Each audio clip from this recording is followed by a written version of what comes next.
Hello my loves, welcome back to my channel and welcome to the first monthly wrap up of 2024. I thought I was only gonna have like 2 books to talk about this month for reasons we will get into in a moment, but I have a few more than that to talk about, and it's been a kind of up and down month for reading in terms of the opinions on these books. So there's some really good and there's some really awful, so let's get into it. So the first book that I read this month was Iron Flame by Rebecca Yarros. I've done a whole video on my views of this series of books. I appreciate there's only 2 books in the series at the moment, but I had enough feelings after 2 that I needed to do a whole video on it.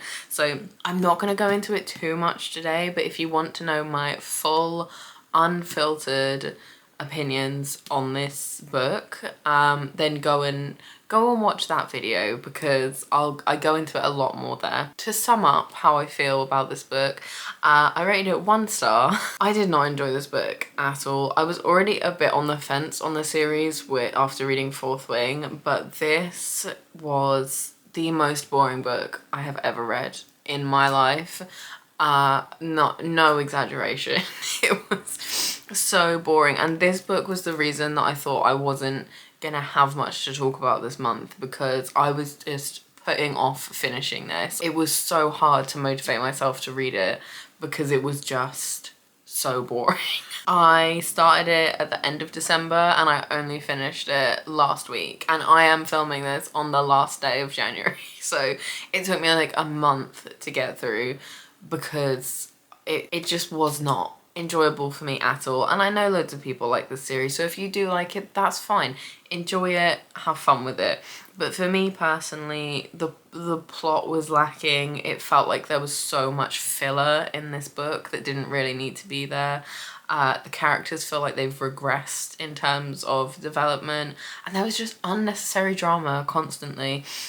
For a series that's about political corruption, and was supposed to be about political corruption and war and all of that, like 90% of the book was about very teenage feeling problems between people, and I'm just not here for that anymore. So that's all I'm gonna say on this book, because otherwise the whole video will become about it again. So if you want more on that and me to go deeper into how I felt about it, as I said, go watch my other video about it. Changing up the vibe and the feeling, the second book I read was Letters to a Young Poet. I've been wanting to read this book for a really, really long time, and I don't know why I hadn't, or why I'd been putting it off, but I had decided that this was a January read. This felt like a New Year read. If you are unfamiliar, this is basically, it's not a story, it's not a book, it is a collection of published letters that Raina sent to a young poet seeking advice, and it was supposed to be sort of writing advice, but then it sort of develops into just general life advice. And I'd seen someone else say, like, you know, this is good if you're a writer, you might be more interested in it, but actually you don't need to be a writer to enjoy and take stuff from these letters. And I feel like that is exactly how I would sum it up.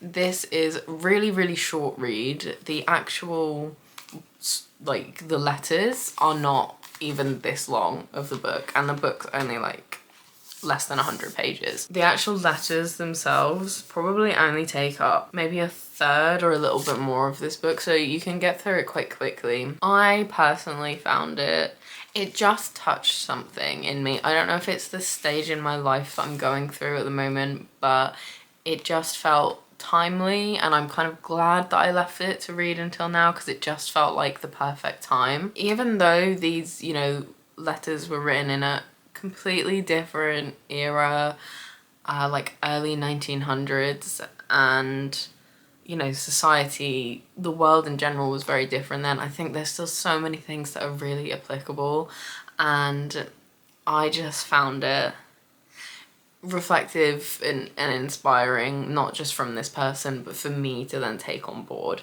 So this was more of like a, not heartfelt read, this was more of a, I didn't read this for enjoyment, I read this for development.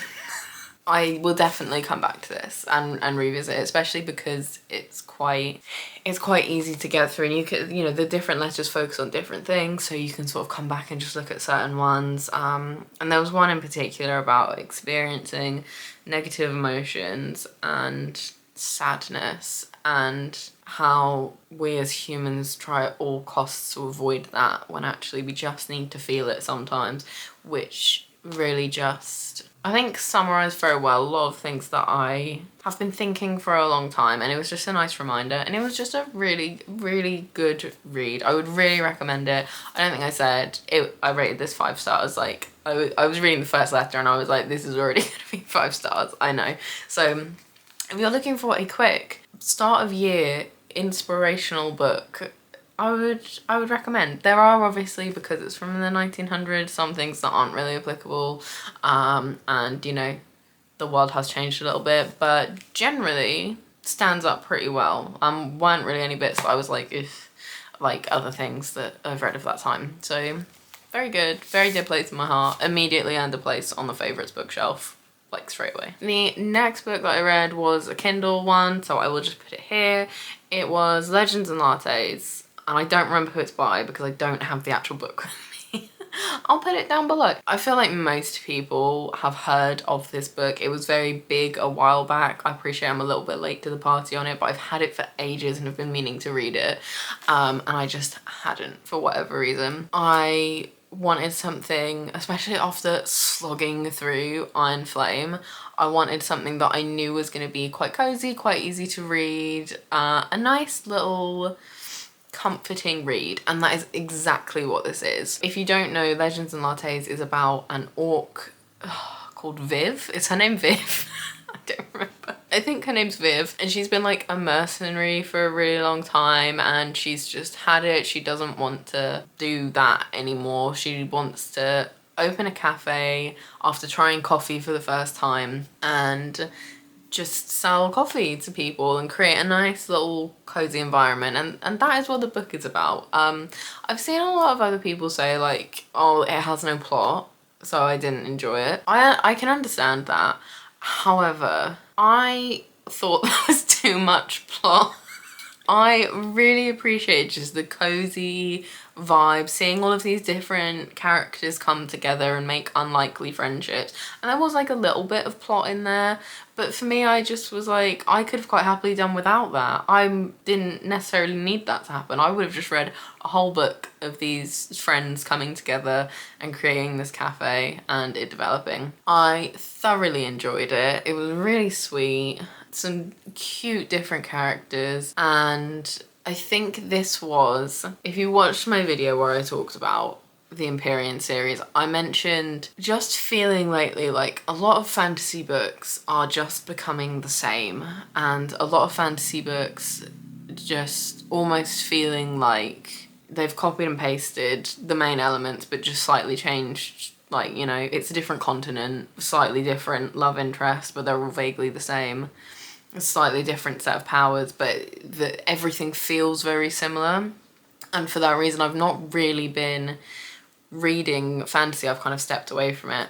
Legends and Lattes is cozy, comforting fantasy, and it was a really refreshing and welcome change for me after sort of avoiding that for such a long time, because I was just getting sick of the influx of books like that at the moment. To have something that was sort of different and didn't follow that template and structure that all of the rest of them that I've read recently seem to be following. If you are sick of that and you just want a book that is cozy vibes and, you know, almost like found family characters coming together that are maybe a bit unlikely that they would come together, and just a chill read, I would really recommend it. It was really nice. I rated this 4 stars. I think on Storygraph I rated it 4.25 because it was really good. It didn't quite reach the like favourite of all time feeling, but it was really good, and I would recommend it and probably read it again. The final book that I read this month, I also don't have, so again I will just put a picture of. It was Strong Female Character by Fern Brady. I had been wanting to read this for a very long time, but for whatever reason I didn't. And then I think it was the vibes of the inspirational, introspective, reflective feeling that I got from Letters to a Young Poet. I was like, it's the perfect time to read Fern Brady's book. So if you don't know, Fern Brady is a Scottish comedian, and this is like her sort of memoir mostly, and it's predominantly reflecting on her experience as a now diagnosed autistic woman, navigating life, most of her life and into adulthood thus far, as an undiagnosed autistic woman, and probably knowing that she was, but being just sort of dismissed and told she couldn't possibly be, which is an experience that I'm, you know, incredibly familiar with. So it felt like a timely read, because I was like, right, we're working on self-reflection, improving, this is gonna be my year. So we're gonna read shit like this. And this book was actually quite hard to read, not in a bad way, in that like it was badly written or not enjoyable or anything like that. It was hard to read because I found it very real and very relatable. So it was more emotionally hard to read, but it was still incredibly good. I think it had great humor in it, even though it was dealing with, you know, quite sensitive topics. It captured and put into words a lot of things that can be quite difficult to put into words, and it was just very raw and very real, and sort of topics that quite often aren't really talked about or are only just starting to be talked about when it comes to the experiences of autistic women. It was hard, but it was honest and just very Fern Brady. It was very frank, very to the point, but still very funny at times, and the kind of humour that I really enjoy personally. So I'm very glad that I read it. It didn't take me very long to read, despite the fact that, you know, it was a bit hard at times, but it was very good. This I also rated 4 stars. I think it's really weird rating memoirs, because obviously it's a person telling their life story and their experiences, but I still wanted to give it a rating, because, you know, you have to on Goodreads and stuff. But it just felt weird not giving it a rating. I don't like not giving books rating. It feels wrong. So I was I felt like I had to. And I can't really tell you why I didn't rate it 5 stars, honestly. I just didn't. It's just a feeling. It's not something I can explain. My choices to rate books are very much just down to gut feeling most of the time, rather than any set rules or anything like that, which I kind of discovered when I did my tier rating for last year. So yeah, it just felt like 4 stars. That's all I can say. But it was really good. If you like Fern Brady, would definitely recommend. I would just say it does talk about quite a few difficult topics. So I know Storygraph had like a whole list of content warnings, so if you are planning on reading it, just maybe check that beforehand. None of it really personally bothered me, or I found particularly triggering, but you know, some people might, and I can see how at a different time in my life some of it would have been triggering. So as always, just make sure you check those things. But it was, I think, a really welcome addition and a needed voice in the world of autistic women. I will just say it is one autistic woman's perspective. I appreciate not everyone is going to relate to it, and not everyone is going to find it the same. There are parts of it I related to and parts of it I didn't. So I'm not saying like this is the voice. I'm just saying I feel like it's a welcome addition. That is all the books that I read this month, and it feels like I did that, like I went through that really quickly. And I think honestly it's because I didn't read like a lot of actual novels this month, and the one that I read I fucking hated, and I've already done a whole video about it. So I find it more difficult, I suppose, to really go into depth about some books that aren't necessarily fiction, because you know, you don't have plot to go over and character to go over. So yeah, I still wanted to do a wrap up though, because it's the first one of the year, and I felt like it was a nice start aside from Iron Flame, it was a nice start. I would love to know what the first book you read this year was. Was it a conscious choice, or was it just the first one you happened to read? I have no idea what I'm planning to read next, or you know, I think I've had enough of the reflective and inspirational stuff already. So I will probably be going back to novels next month. So we'll see what I've been reading then. Wherever you guys are, I hope you're having a wonderful day as always, and I will see you soon.